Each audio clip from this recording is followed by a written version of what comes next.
Okay, now we have a low fidelity wireframe prototype. So let's test it.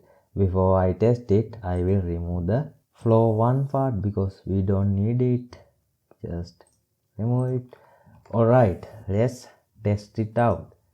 I go to the present mode and now we are on the home page.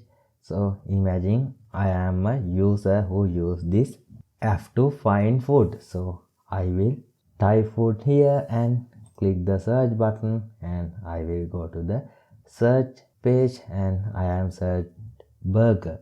Then I click on one of the burger and in here I can see all the details of the burger and we have image slider, description and reviews.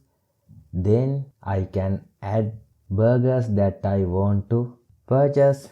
Then I can click on add to cart and when I add to cart I can view the cart or continue shopping. I will click on continue shopping and here I can again search food that I like and then add to cart it.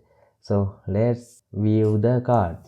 Just click on the view the cart and here is my cart and in here I can check the subtotal and total food that I purchased and I can change the count of the food that I want to purchase. Then I can click on place the order and I will get this order success frame. In here I can click on the track order and track the order. So I didn't complete it because you will do it on the project section. So this is the process of our wireframe set and I hope you get clear idea about design low fidelity wireframe and convert it to prototype.